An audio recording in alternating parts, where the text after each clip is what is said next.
So, good day, ma'am. My name is Manilin Pamplona Argoncilio, together with my group mates.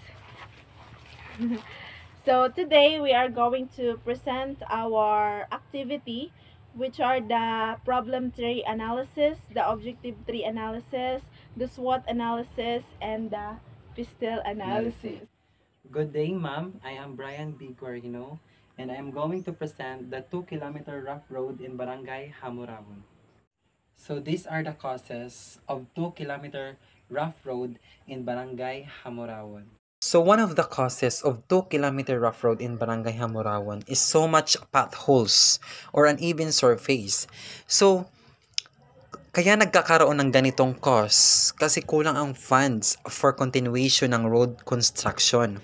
So posible na dahil ito sa merong improper allocation of funds and corruption of funds as well. Hindi nagagamit ng maayos yung funds para sa isang project, especially sa kalsada. So, another thing kung bakit nagkakaroon ng maraming potholes or uneven surface sa kadahilanan na um, isa sa dahilan ay merong mga multiple heavy equipment or vehicle na pumapasok sa barangay, especially in Barangay Hamurawon.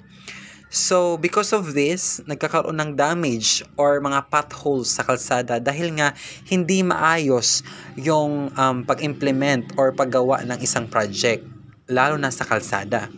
So, next cause is for drainage. So, we all know na yung drainage is kanal. Kailangan natin yan sa paggawa ng kalsada, sa gilid ng kalsada dahil kapag umulan or extreme weather ay maayos yung um, situation ng mga dumadaan sa kalsada like mga vehicles, safe sila dahil hindi umaapaw yung tubig sa kalsada. So, isa sa mga cause is walang drainage sa Barangay Hamurawon. So, because of this, it leads to spreading gravel of stone. So, it means what I said earlier is maraming kumakalat na bato or graba or mga tipak ng bato sa road. And because of this, um, because sa extreme weather nga ng kondisyon, like for example, malakas ang pag-ulan, kumakalat siya dahil sa walang drainage, umaapaw sa tubig, o umaapaw ang tubig sa kalsada. So, it is important na lagyan ng kanal yung sa gilid ng kalsada dahil importante siya lalo na pag malakas yung ulan at for safety also ng mga dumadaan sa kalsada para hindi madulas yung kalsada. So, that's the causes of the road in Barangay Hamurawon. So these are the effects of all of these causes of 2-kilometer rough road in Barangay Hamurawon. So one of these is increased risk of accidents. So we all know na pag hindi nagawa or na-implement ng maayos ang isang project sa dahilan ng lack of funding for continuation of road construction, maaring magdulot ito ng risk of accidents. Sa kadahilanan na hindi maayos ang road, maaring or posibleng mangyari na may maaksidente sa area na iyon. So, another thing is dust pollution. Yun nga, ang dust pollution is it can negatively affect the health and quality of life dahil nga hindi maayos yung air quality doon dahil sa dust pollution, maapektuhan ang mga malapit na residente sa kalsada in Barangay Hamurawon. So another thing is increased travel time. So pag sinabi na increased travel time, maapektuhan dito ang mabagal na pagbiyahe ng mga vehicles na dumadaan sa Barangay Hamurawon, and it leads to reduced access to essential services. So these are the effects of all the causes in in 2-kilometer rough road in Barangay Hamurawo. Is the objective tree analysis of our problem tree analysis. So dito sa objective tree analysis namin is magkakaroon na ng concrete road yung 2 kilometer na road sa Barangay Hamurawon.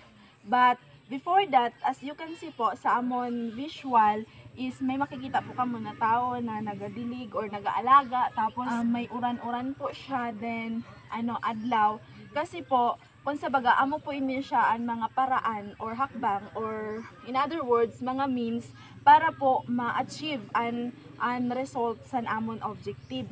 So una po na hakbang na dapat himuon or means na dapat himuon is an adequate funding for construction of funds. So dapat sigurohon talaga na igwa dapat san maayo na pondo para sa construction of road. Dapat dili pag-ikurap or dapat gamiton po sa maayo an pondo kay para po ma-continue ang road talaga. Next is incorporate environment consideration. So we need to incorporate environmental consideration. It's because kailangan natin siya i-considerate ang mga environmental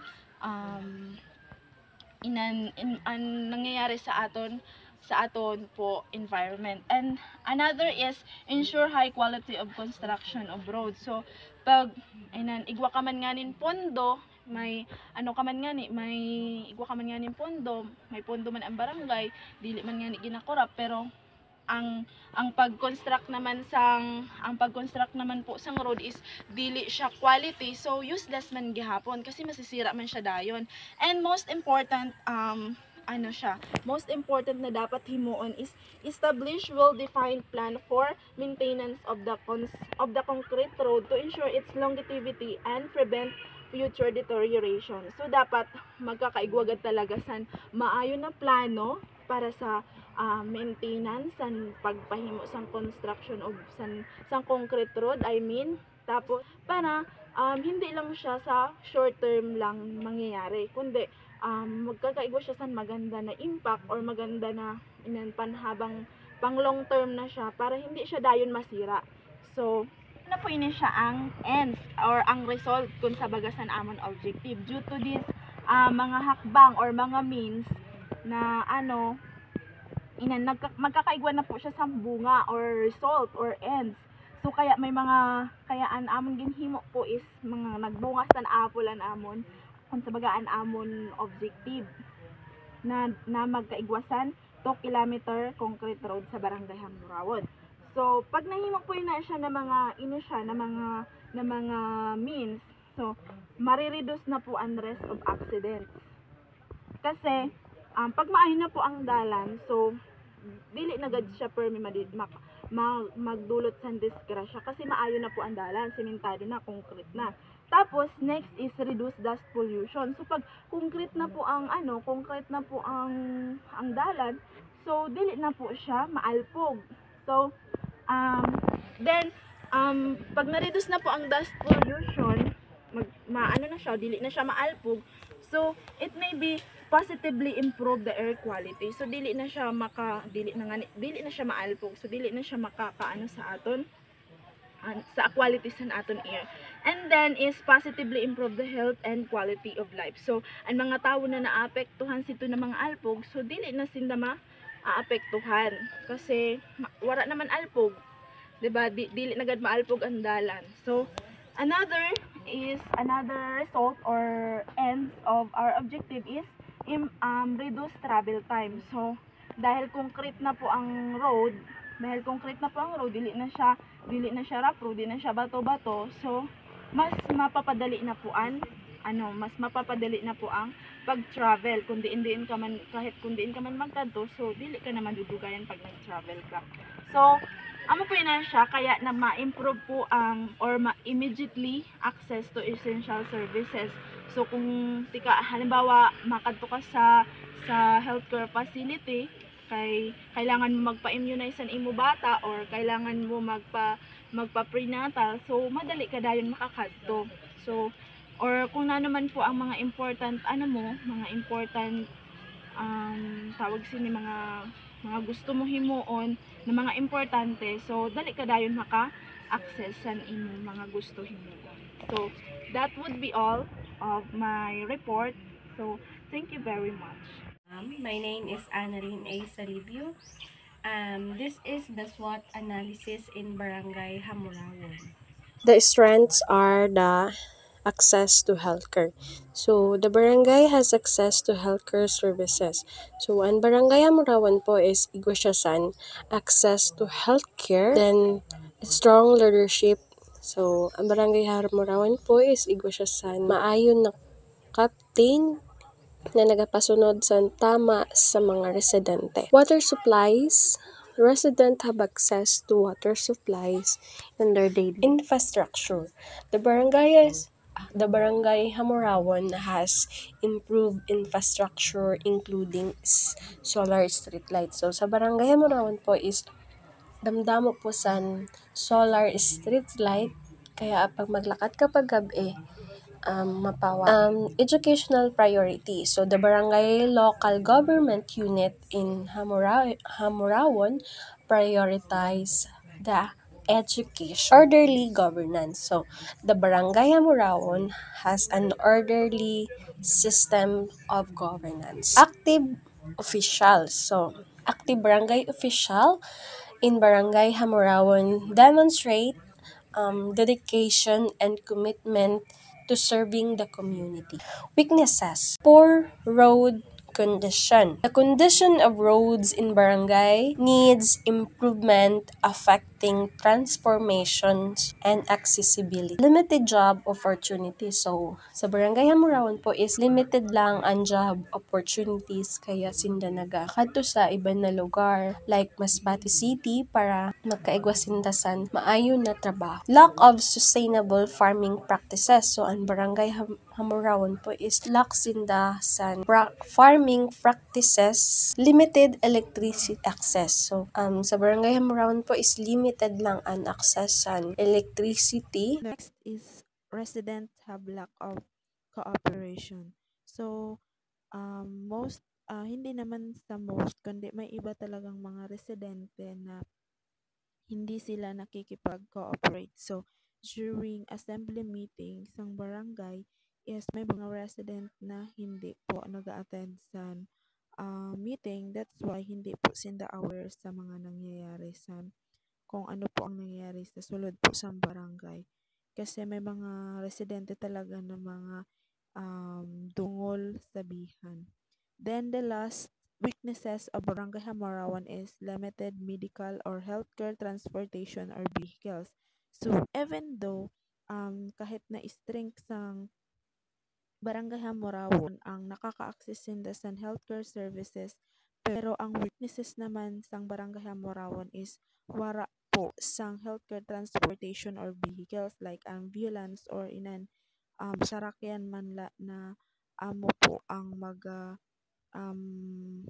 ang gagamiton kung may mga pasyente po na for emergency.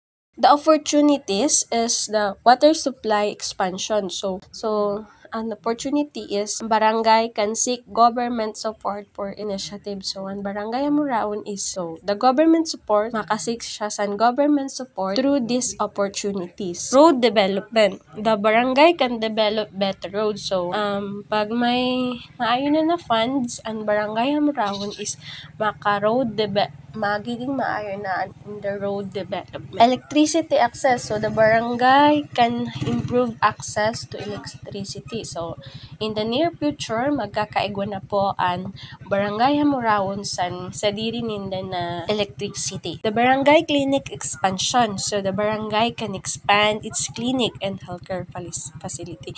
Sabi ko nga ni kanina, magkakaigwa na sinda sa well-being healthcare services. Threats, ang pinakauna-una na threats ninda is an natural disaster, which is the climate change. The barangay is vulnerable to natural disaster. Barangay Hamurawon is vulnerable to natural disaster because of pwede magbaha o ano pa. Number 2, raising costs in agriculture supply.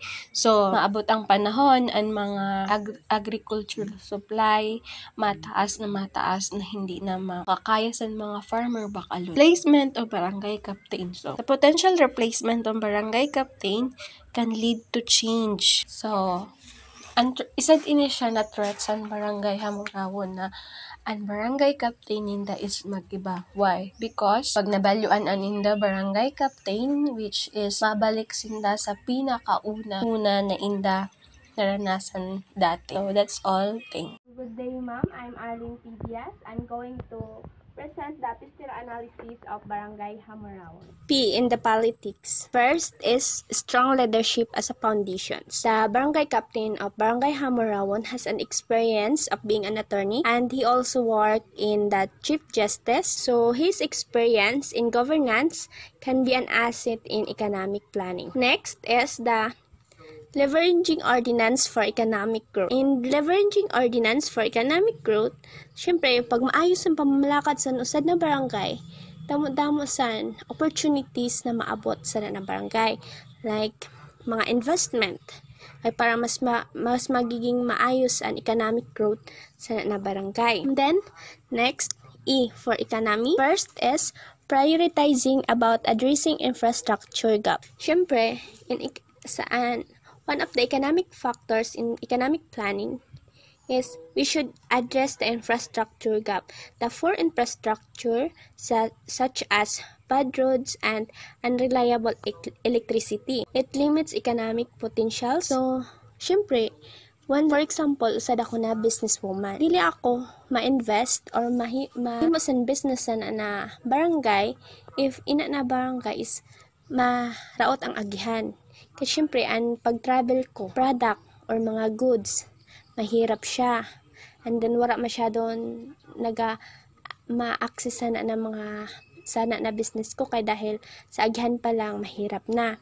And then, the electricity. Dapat i-prioritize sa government and electricity and poor roads or the poor infrastructure of Barangay Hamurawon. So the government or the barangay officials prioritize the infrastructure project, seek fundings from government agencies, private investors, and NGO. And next is diversifying income sources. In diversifying income sources, as I remember, Ma'am Litton said, do not put your egg in one basket. So, the barangay officials should diversify the income of the barangay. Dili kay ma-focus lang, for example, ang barangay ma-focus lang for agriculture. Dili pwede na mag-focus lang siya sa agriculture. The barangay officials should promote alternative industries such as ecotourism, cottage industries, and small businesses that provides trainings and support for residents to venture into this section. Next is improving access to credit. So, microfinance and credits programs enables individuals to start or grow businesses, stimulating the financial constraints limits businesses and entrepreneurs from expanding local economy. So, the barangay officials or the barangay captain should collaborate with the microfinance institutions to offer loans and financial literacy to the community to ensure the responsible borrowing and effective use of funds. So, as for the society, first is the investing educations and skill seminars. For example, the barangay captain of Barangay Hamurawon will collaborate the TISDA organizations for the trainings and seminars to have skilled workers, because a skilled workforce attract businesses and promotes innovations. By doing that, syempre nagkakaigwa na siya sa skilled workers ina na community, and then may business woman na nakaaram, then ma-invest siya, mahimo siya sa business nila, and then damo na naman din na investor na ma-invest sa iya, kay damo skilled workers na nagkatrabaho sa iya. So nano paman so by that igwa na sa benefit ina na barangay. Engaging the youth, encouraging young people to participate in economic development, foster innovations, and prevent migrations to urban areas. And then next is building community partnership. Building community partnership, strong community involvement, enhance economic planning by ensuring that project address real needs and public support. T for technology, expanding internet access. Expanding internet access, reliable internet connectivity is crucial for educations, communications, and business growth. It enables e-commerce, online learnings, and access to government services. And then next is utilizing mobile technology. Mobile technology can be a powerful tool for economic engagement, from digital banking to youth networking. Environmental factors in economic planning. Sustainable resources management. Sustainable resources management, economic growth should not come at the cost of environmental degradations. Sustainable practices ensures long-term prosperity while protecting natural resources. L for law. Clarifying land ownerships. Land disputes and unclear property rights can slow down development and discouragement investment. Sa Barangay Hamurawon pano, nan an mga duta ninda is dili pa nabulag-bulag sa kabuuan na pangaran na Santa Isa duta nan pagka nagkaigwa pa san away-away to dahil sa duta. So dapat magkakaigwa na san clarifying land ownership. Next is promoting legal awareness. When residents understand their legal rights and responsibilities, they can better protect their assets and contribute to economic growth. So that are the 4 analyses of Barangay Hamorawan. Thank you for watching and listening as well.